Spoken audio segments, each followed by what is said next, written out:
आप सभी भक्तों का मेरे YouTube चैनल राधे कृष्ण में हार्दिक स्वागत। दिन बुधवार, तारीख 1 मई 2024, बैसाख मास कथा, अध्याय 8, दक्ष का यज्ञ, पार्वती का जन्म आदि। जय श्री हरि विष्णु भगवान की जय। मिथिला ने कहा, हे ब्राह्मण, चूंकि उसने जल नहीं चढ़ाया, ईसाऊ के वंशज का 3 बार चातक के रूप में पुनः जन्म हुआ। बाद में वह मेरे निवास स्थान में घरेलू छिपकली बन गया। वास्तव में यह उसके कर्म के अनुरूप है। वह इसका हकदार था, क्योंकि उसने अपना कर्तव्य नहीं निभाया। यह आपके द्वारा कहा गया था कि वह 1 बार गिद्ध के रूप में और 7 बार कुत्ते के रूप में पैदा हुआ था। यह मुझे अनुचित प्रतीत होता है। अच्छे लोग उसके द्वारा घायल या निंदा नहीं किए गए थे और न ही दयनीय रूप से असहाय व्यक्ति थे। चूँकि उन्होंने अच्छे लोगों का सहारा नहीं लिया, तो निश्चित रूप से उन्हें इसका लाभ नहीं मिला होगा। वास्तव में उसका कृत्य दूसरों को परेशान करने जैसा नहीं था, क्योंकि उसने उन्हें कोई नुकसान नहीं पहुंचाया था। फिर बिना किसी कारण के निम्न गर्भ में उसका जन्म कैसे हुआ? मैं आपका शिष्य भी हूँ और प्रिय भी हूँ। मेरा यह संदेह दूर करे। राजा के इस प्रकार पूछने पर महान यशस्वी सूत्रदेव ने कहा, अच्छा, और यह शब्द बोले। सूत्रदेव ने कहा, हे निष्पाप राजा, आपने जो पूछा है वह मैं आपको बताऊंगा। यही बात शिव ने कैलाश के शुद्ध शिखर पर पार्वती को बताई थी। इन सभी संसारों को बनाने के बाद उन्होंने उनके लिए जीविका के 2 तरीके विकसित किए, इस दुनिया से संबंधित और दूसरी दुनिया से संबंधित। जीविका के दोनों तरीकों में से प्रत्येक के 3 कारक हैं। इस सांसारिक जल के माध्यम से सेवा, पके हुए भोजन के माध्यम से सेवा और औषधि के माध्यम से सेवा शामिल है। यह जो कुछ भी है, यह अत्यंत भाग्यशाली वह ही इस संसार में जीविका के कारण है। इसी प्रकार हे राजन, श्रुति में 3 कारक बताए गए हैं। अच्छे लोगों की सेवा, विष्णु की सेवा और सदाचार धर्म के मार्ग की सेवा। यदि इन्हें पहले किसी के द्वारा प्राप्त किया जाता है, तो वह परलोक में खुशी के कारण होते हैं। जिस प्रकार रास्ते में यात्रा के दौरान घर में बनाया और तैयार किया गया भोजन व्यक्ति के उद्देश्य की पूर्ति करता है, उसी प्रकार सांसारिक कारण भी तुरंत अपने उद्देश्य की पूर्ति करते हैं। परंतु हे राजा, यदि धर्मपरायण लोगों की कोई चाही हुई बात किसी भी कारण से असहनीय हो जाती है, तो वह हानि और चोट पहुंचाती है, तो क्या यह विशेष रूप से बताया जाए कि उन्हें क्या अप्रसन्नता है? यह स्पष्ट है कि इससे दुख होगा। इस संदर्भ में वे दृष्टांत के रूप में इस प्राचीन उपाख्यान का हवाला देते हैं। इससे पापों का नाश होता है। यह बेहद अद्भुत है। इससे सुनने वालों को भय होता है। पूर्व में कुलपिता दक्ष ने स्वयं को यज्ञ के लिए दक्षित किया था। वह भूतों के भगवान अर्थात शिव को आमंत्रित करने के लिए चांदी के पर्वत कैलाश पर गए। अपने दक्ष के कल्याण की इच्छा से शंभु उन्हें देखकर नहीं उठे।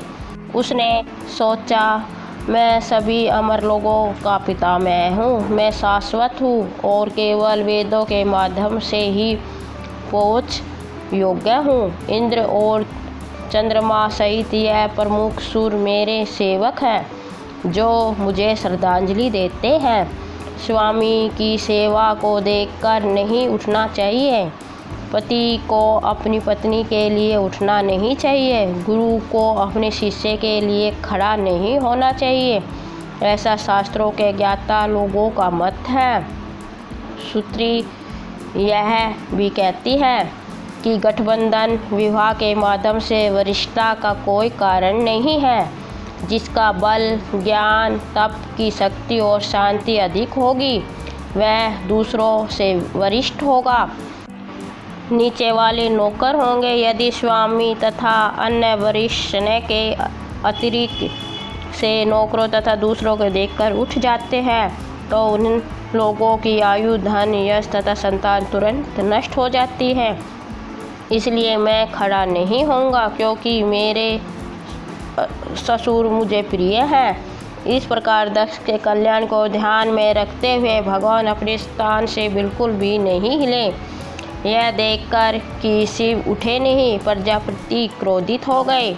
पहाड़ की बेटी के प्रभु के सामने उसने उसकी कई तरह से निंदा की। हाय अहंकार, हाय उस अशिक्षित दरिद्र व्यक्ति का अहंकार, एक बूढ़ा बैल जो केवल चमड़ी मात्र रह गया है, उसकी संपत्ति, इसलिए वह खोपड़ी की हड्डी पकड़ता है। वह विधि धर्मियों के प्रति सुलभ है। भाग्य उसे कैसे शुभता दे सकता है क्योंकि वह व्यर्थ ही घमंड करता है।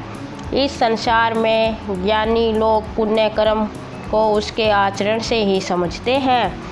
ठंड से पीड़ित यह बेचारा हाथी की पवित्र खाल पहनता है। उनका निवास स्थान शमशान है और उनके आभूषण सर्प है। उसके पास न तो साहस है और न ही ज्ञान। वह दोनों उससे दूर भाग गए हैं जो एक भेड़िए के बराबर है। वह हमेशा पिशाचों, भूतों, बुरी आत्माओं और अन्य दुष्ट प्राणियों के साथ घनिष्ठ निकटता और संगति में रहता है। उनके वंश के बारे में कुछ भी नहीं सुना गया है।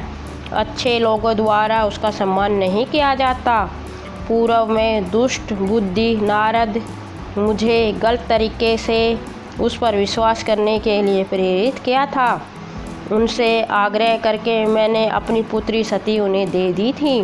वह भी एक अलग धर्म का पालन करने वाली बन गई है। वह उसके घर में सुख से रहे। न तो यह व्यक्ति और न ही मेरी बेटी किसी भी मामले में चंडाल के हाथ में पहुँचे कुम्हार के बर्तन की तरह स्वकीय है। इस प्रकार मोहित आत्मा वाले दक्ष ने उमा या शिव को आमंत्रित नहीं किया। उसने उसे तरह तरह से डांटा और चुपचाप घर चला गया। इसके बाद वह महान प्रभु की निंदा करता रहा और यज्ञ कक्ष में गया। ऋषियों की संगति में उन्होंने बलि प्रतिक्रिया के अनुसार यज्ञ किया। ब्रह्मा और विष्णु को छोड़कर सभी देवता वहां पहुँचे। सिद्ध, चारण, गंधर्व, यक्ष, राक्षस और किन्नर भी वहां आए। उस समय सौम्य और मेधावी महिला सती अपनी स्त्री जैसी चंचलता के कारण मोहित हो गई थी। वह उत्सव देखने और वहां एकत्र हुए रिश्तेदारों से मिलने के लिए उत्सुक हो गई। यद्यपि उसे रुद्र ने रोका था, उसके पिता द्वारा उसका अनादर और अपमान किया गया था, फिर भी उसने एक महिला के चंचल स्वभाव के कारण जाने का फैसला किया। शिव ने उसे इस प्रकार रोका, हे उत्कृष्ट रूप वाली महिला, वह हमेशा खुली सभा में मेरी निंदा करता है। यह असहनीय है, यह सच है। सुनकर आप अपने शरीर का ही त्याग कर देंगे। हालांकि यह असहनीय है, मुझे भी इसे सहन करना होगा क्योंकि मैं घर अपना पारिवारिक जीवन बनाए रखना चाहती हूँ। हे सज्जन महिला, तुम वही कर रही हो जो मैंने किया है, अतः यज्ञशाला में न जाइए। निश्चय ही तुम्हारे साथ कुछ भी शुभ नहीं होगा। इस प्रकार आग्रह करने पर भी देवी ने अपनी चंचलता नहीं छोड़ी। सती घर से अकेली पैदल ही निकल पड़ी। उसे देखकर बैल ने चुपचाप देवी को अपनी पीठ पर उठा लिया। तब करोड़ों भूतों के समूह ने सती का अनुसरण किया। यज्ञ कक्ष में जाने के बाद वह सबसे पहले महिलाओं के लिए अलग किए गए कमरे में गई। सभी सती को देखकर शांत बैठे रहे। मानसिक कष्ट के साथ वह वहां से चल पड़ी। अपने पिता के शब्दों को याद करते हुए वह उतरी वेदी पर गई। उसे देखकर उसका पिता और जो वहाँ इकट्ठे हुए थे चुपचाप खड़े रहे और उसे कुछ आशीर्वाद नहीं दिया। उसने रुद्र को आहुति देने तक अपने पिता का यज्ञ प्रदर्शन देखा। तब उसके पिता रुद्र को छोड़ने आगे बढ़े तो उसने आंसुओं से भरी आंखों से कहा। देवी ने कहा, महान लोगों का उल्लंघन और अपमान आमतौर पर व्यक्तियों के कल्याण के लिए अनुकूल नहीं होता है। रुद्र लोकों के निर्माता है, वह लोकों का व्यापक है, वह सभी का अपरिवर्तनीय भगवान है। फिर भी ऐसा कैसे है कि रुद्र को हविष्य नहीं दिया गया? क्यों? जो लोग यहाँ आए हैं आपके बुरे इरादों को उजागर क्यों नहीं करते? नेक दिल लोग ऐसा आचरण नहीं करते। क्या भाग्य इनके प्रतिकूल है? जैसे ही उसने ऐसा कहा भगवान हंसने लगे। भृगु जिनका शुभत्व नष्ट हो गया था अपनी मूछें और दाढ़ी हिलाने लगे। दूसरों ने उनकी बाहों, टांगों, जांघों और बाजुओं को सहलाया। उसके अभागे पिता ने तरह तरह से उनकी निंदा की। यह सुनकर रुद्र की पत्नी मन में अत्यंत क्रोधित हो गई। इससे सुनने के लिए प्रायश्चित करने के लिए सती ने अपने शरीर को वेदी के बीच में यज्ञ अग्नि में समर्पित कर दिया। जबकि सभी लोग खड़े होकर देख रहे थे, बड़ा हंगामा मच गया। तुरंत दौड़े और देवराज को सारा वृत्तांत सुनाया। यह सुनते ही रुद्र अचानक उठ खड़ा हुआ। वह संसार को नष्ट करने वाला काल के समान हो गया। उसने अपने उलझे बालों को अपने हाथ से उखाड़ा और फर्श पर पटक दिया। वहाँ से हजारों भुजाओं वाले विशाल शरीर वाले अत्यंत शक्तिशाली वीरभद्र उत्पन्न हुए। उन्होंने ब्रह्मांड के संहारक काल का तेज धारण किया। श्रद्धा से हाथ जोड़कर उन्होंने हारा से कहा, मुझे उस कार्य में लगाओ जिसके लिए मुझे बनाया गया है। ऐसा कहे जाने पर क्रोधित शिव ने वीरभद्र से कहा, जो उनके सामने खड़ा था, दक्ष को मार डालो, जिसने मेरी निंदा की है और जिसके कारण मेरी प्यारी पत्नी ने खुद को मार डाला है। राक्षसों के समूह और महान शक्तिशाली आत्माओं को इस वीरभद्र के साथ जाने दो। प्रभु की इस प्रकार आज्ञा पाकर वह सभी यज्ञ सभा में गए। उन्होंने उन सभी महान वीर देवता, असुरों, मनुष्यों और अन्य लोगों पर प्रहार किया। जटा से उत्पन्न वीरभद्र ने हंसने वाले पुष्पन के दांत तोड़ दिए। उन्होंने दुराचारी भृगु के मूछें उखाड़ दी। शक्तिशाली वीरभद्र ने उन विभिन्न अंगों को काट दिया जिन्हें पहले सहलाया गया था। उन्होंने दक्ष का सिर हटाने के लिए बहुत प्रयास किया, क्योंकि उसका सिर ऋषियों के मंत्रों से अच्छी तरह से सुरक्षित था, इसलिए उसे बल से नहीं काटा जा सकता था। यह जानकर हारा स्वयं वहां आया और दुष्ट का सिर काट डाला।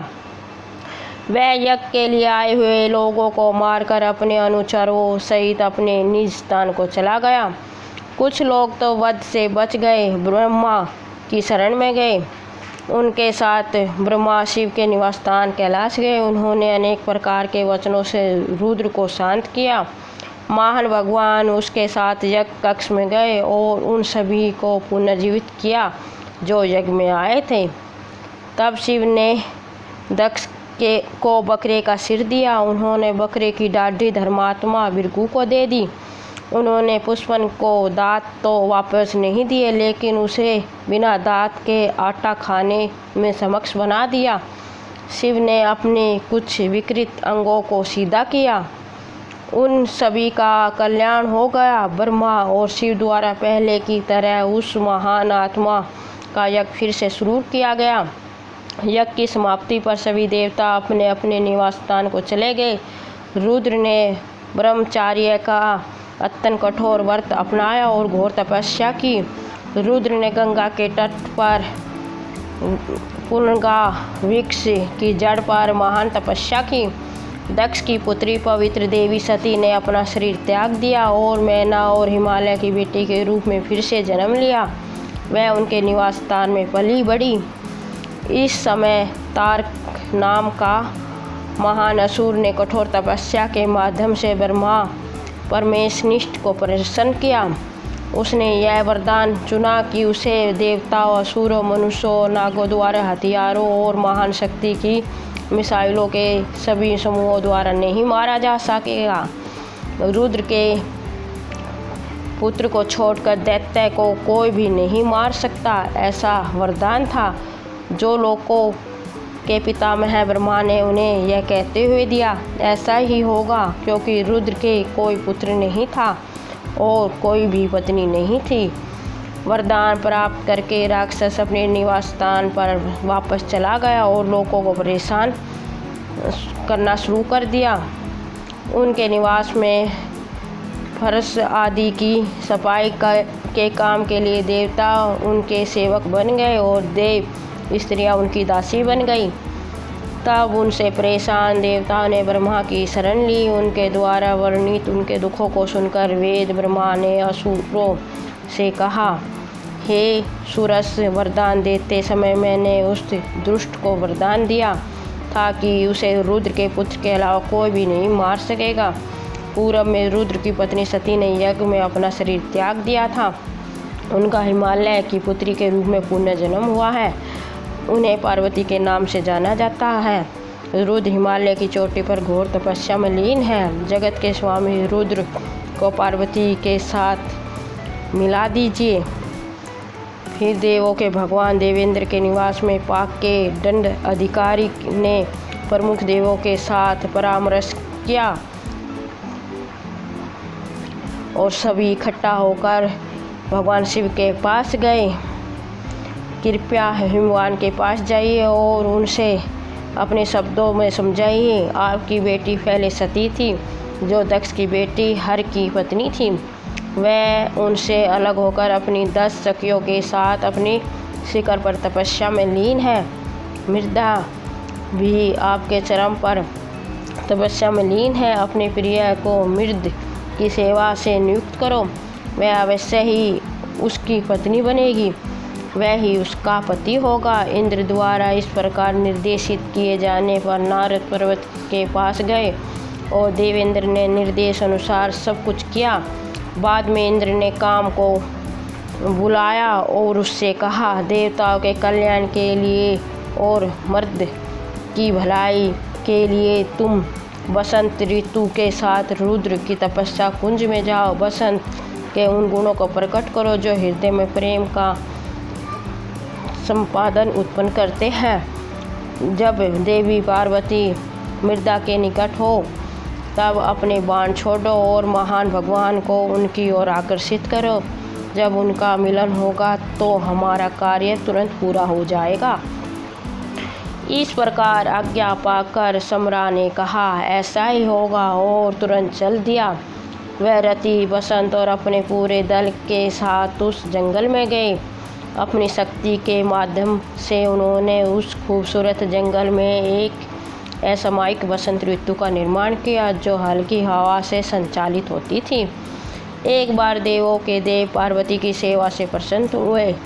उसने उसे अपनी गोद में ले लिया और सब उससे कुछ बातें करने लगे। सम्रा ने निर्णय लिया कि यह प्रभु का अपनी प्रिया पत्नी के साथ मिलन का समय है। उसने अपना सुंदर और नाजुक धनुष उठाया और हारा के पीछे खड़ा हो गया। उसने एक वृक्ष को अपनी आड़ बनाकर अपने को पीछे छिपाने के लिए बाण छोड़ा। मन में व्याकुल होकर मर्द सोचने लगा, मेरा मन इस प्रकार कभी नहीं डगमगाया, इसे किसके द्वारा पवित्र किया गया है। इस प्रकार चिंतित होकर वह मुंडा और काम को अपनी ओर देखा। बड़े क्रोध के साथ उसने माथे पर अपनी आँख खोली और देवी को अपनी गोद से दूर कर दिया। उसकी आँख से समस्त लोगों को भयभीत करने वाली एक धगकती आग निकली। इससे कामदेव धनुष रहित तुरंत जल गया। अपने कार्य की पूर्ति को देखते हुए स्वयं को दंड देने का संदेह करते हुए देवता बसंत और रति स्वर्ग की ओर भाग गए। देवी भयभीत हो गई। उसने अपनी आंखें बंद कर ली और बहुत दूर तक भाग गई। एक महिला की उपस्थिति से बचने के लिए मृदा दृश्य से गायब हो गए। इंद्र, जो रुद्र को प्रसन्न करने के साथ साथ उनकी भलाई के लिए कुछ करने की इच्छा रखता था, उसे दुर्भाग्यपूर्ण परिणाम प्राप्त हुआ। जो व्यक्ति बहुत अप्रिय काम करता है, उसके मामले में इससे भी बेहतर की उम्मीद की जा